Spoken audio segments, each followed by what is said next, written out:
Good morning student, class 6। आज हम आपका सब्जेक्ट हिंदी पढ़ेंगे और ये हमारे हिंदी का पार्ट नंबर 7 है और ये हमारे पार्ट नंबर 7 की वीडियो नंबर 2 है। स्टूडेंट, हमने फर्स्ट वीडियो में पढ़ा था कि जो हमारे यहाँ पे हमने अशोक सम्राट के बारे में पढ़ा था, जो मगध के राजा हैं। और मगध के जो राजा हैं वो 4 साल से युद्ध लड़ रहे हैं कलिंग को जीतने के लिए। तो वो कलिंग को जीतने के लिए बहुत ही ज़्यादा चिंतित होते हैं। तो भी उन्हें उनके जो संवाददाता होते हैं उन्हें आके सूचना देते हैं कि जो कलिंग के राजा हैं वो मर चुके हैं। तभी जो हमारे अशोक सम्राट है वो एकदम खुश हो जाते हैं कि अगर कलिंग के राजा मर गया है तो अब हमने कलिंग जीत लिया है। तो आगे का चैप्टर हम अपना सेकंड वीडियो में कंटिन्यू करते हैं। दूसरा दृश्य देखते हैं, दूसरे दृश्य में क्या होता है। दूसरे दिन प्रातः काल का समय, मतलब कि दूसरे दिन सुबह का समय होता है। शस्त्र संजित अशोक घोड़े पर बैठा है, मतलब जो हमारे अशोक सम्राट है वो घोड़े पर बैठे हुए हैं। उनके पास उनके सेनापति हैं, सामने कलिंग दुर्ग है जिसके फाटक बंद हैं। उनके साथ जो थे उनके सेनापति थे और उनके सामने जो था कलिंग था और उसके दरवाजे बंद थे। अशोक, मेरे वीर सैनिकों, आज 4 साल से युद्ध हो रहा है, मतलब कि वो बोल रहे हैं कि 4 साल से युद्ध हो रहा है, फिर भी हम इस कलिंग को जीत नहीं पाए हैं। उसके किसी दुर्ग पर मगध की पताका नहीं फहरा रही है, मतलब कि वो क्या बोल रहे हैं, मगध का जो झंडा है, पताका मतलब कि झंडा, जो हमारा मगध का झंडा है वो कलिंग के किसी भी द्वार पर नहीं लहर रहा है। कलिंग के महाराज मारे गए हैं, उनके सेनापति पहले से ही कैद हो चुके हैं। वो क्या कह रहे हैं, जो कलिंग के जो राजा हैं वो मारे गए हैं और सेनापति पहले से ही कैद हो चुके हैं, फिर भी कलिंग आत्मसमर्पण नहीं कर रहा है। आओ आज हम अपनी मातृभूमि की शपथ लेकर प्रण करें कि या तो हम कलिंग के दर्प पर अधिकार कर लेंगे या सदा के लिए मृत्यु की गोद में सो जाएंगे। तो अशोक सम्राट क्या कह रहे हैं, या तो हम आज मर जाएंगे या फिर कलिंग को जीत लेंगे। सभी सैनिक तलवार खींचकर क्या कहते हैं, मगध की जय, अशोक सम्राट की जय। वो अपने मगध की जय करते हैं और अशोक की जय करते हैं। सहसा दुर्ग के फाटक खुल जाते हैं, सब आश्चर्य से उधर देखने लगते हैं। उनकी तलवारें खिंची की खिंची रह जाती है। शस्त्र संजित स्त्रियों की विशाल सेना फाटक के बाहर निकलने लगती है। सेना के आगे पुरुष वेशभूषा के एक वीरगना है, मतलब कि वो क्या करते हैं, वो देखते हैं कि औरतें लड़ती हैं और सैनिक वेशभूषा में साक्षात चंडी सी दिखाई देती है। उन्होंने क्या देखा कि यह कलिंग महाराजा की पुत्री पद्मा है। स्त्रियों की सेना अशोक की सेना से कुछ ही दूर पर रुक जाती है। वो देखते हैं कि एकदम से मगध का गेट खुलता है और वो देखते हैं कि स्त्रियों की सेना होती है और उन सेना में सबसे आगे होती है पद्मा, जो है कलिंग महाराजा की पुत्री पद्मा है। स्त्रियों की सेना अशोक की सेना से कुछ ही दूरी पर होती है। अशोक के सिपाही मंत्रमुग्ध से देखते रह जाते हैं, अशोक भी चकित रह जाते हैं। क्या होता है कि अशोक और जो उनकी सेना है वो चकित रह जाती है। पद्मा आगे बढ़कर अपनी से बहनों, तुम वीर कन्या, वीर वाहिनी और वीर पत्नी हो। वो बोलते हैं कि मतलब कि बहनों, तुम वीर भाइयों की बहनों, वीर की कन्या हो। मुझे तुमसे कुछ नहीं कहना है। जिस सेना ने तुम्हारे पिता, भाई, पुत्र और पति की हत्या की है वह तुम्हारे सामने खड़ी है। आज उसी से ही तुम्हें लोहा लेना है।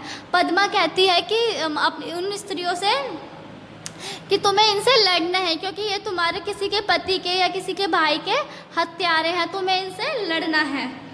तुम प्रण करो कि जननी जन्मभूमि को पराधीन होते देखने से पहले तुम सदा के लिए ही अपनी आंखें बंद कर लोगे। वो कहती है कि जो तुम्हारी जन्मभूमि है इसको हारने से पहले या किसी और को समर्पित करने से पहले तुम अपनी आंखें बंद कर लोगी।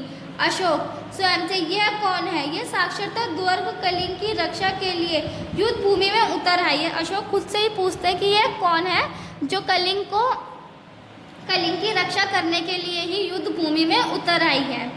शेष सैनिक की भी स्त्रियां हैं, शेष सैनिक भी सभी स्त्रियां हैं, मतलब कि बोल रहे हैं कि जो और जो सैनिक है वो सब भी स्त्रियां हैं। क्या स्त्रियों ने भी युद्ध करना होगा? अब वो बोल रहे हैं कि हमें स्त्रियों से भी युद्ध करना होगा।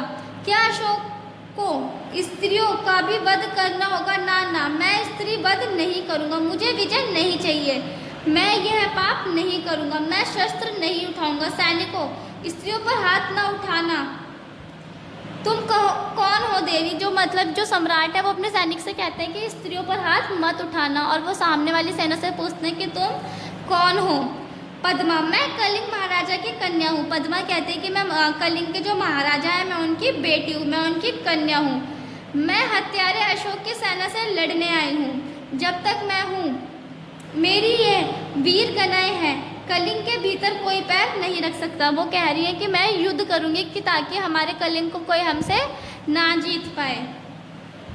कहा है अशोक, कहा है मेरे पिता का हत्यारा, मैं उससे दुर्दभ युद्ध करना चाहती हूँ। वो बोलता है कि अशोक कहाँ पर है, जो मेरे पिता का हत्यारा है वो कहाँ पर है, मैं उससे युद्ध करना चाहती हूँ। अशोक, मैं तो यही हूँ राजकुमारी, दोषी भी हूँ, परंतु तुम स्त्री हो, तुम्हारी सेना भी स्त्री है, और मैं स्त्रियों पर शास्त्र नहीं उठाऊंगा। वो बोल रहे हैं कि मैं स्त्री को नहीं मारूंगा। पद्मा, क्यों महाराज अशोक, शास्त्र की आज्ञा है राजकुमारी पद्मा, और शास्त्र में यह आज्ञा है कि तुम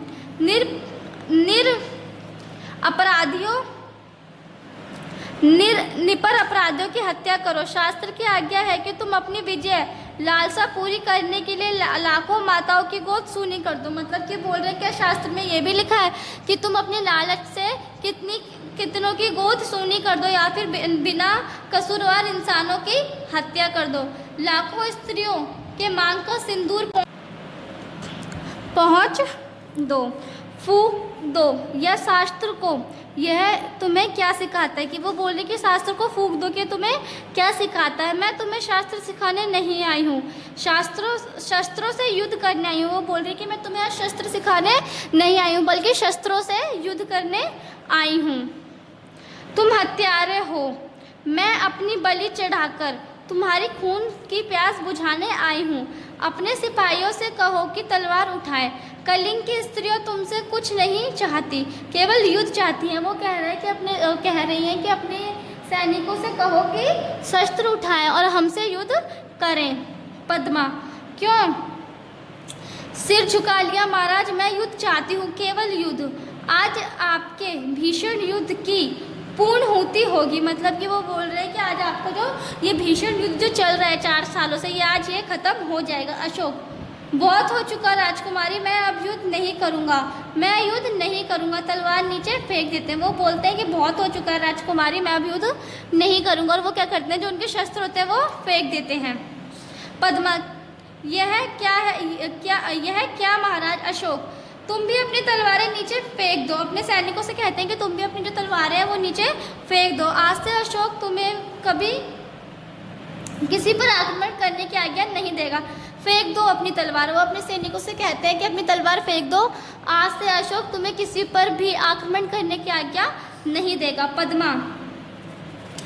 पद्मा आगे बढ़कर, मैं बुलावे में नहीं जा सकती महाराज, मैं बुलावे में नहीं जा सकती महाराज, मैं तुमसे युद्ध करूंगी, मुझे अपने पिता का बदला लेना है। वो कहते हैं कि मैं तुमसे युद्ध करूंगी और अपने अपने पिता का बदला लूंगी। अशोक सिर झुकाकर, तो लीजिए बदला राजकुमारी, मैं अपराधी हूँ। जिस अशोक ने लाखों का सिर काटा है और जिस अशोक का सिर आज तक किसी के आगे नहीं झुका, वह आपके आगे नत है, काट लीजिए इस सिर को। वो कहते हैं कि आप एक काम करो, आप मुझसे युद्ध करो। मतलब कि मेरे आपको अगर ये है कि आप अपने पिता की हत्या का बदला लेना चाहते हो कि मेरे सर को काट दो।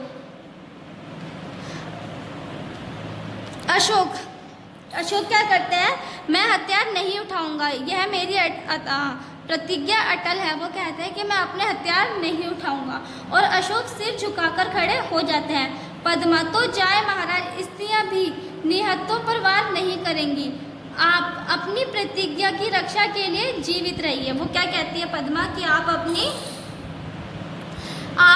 प्रतिज्ञा से जीवित रहें। तो स्टूडेंट, ये थी हमारी सेकंड वीडियो। आगे का चैप्टर हम अपना कंटिन्यू करेंगे 3rd वीडियो में।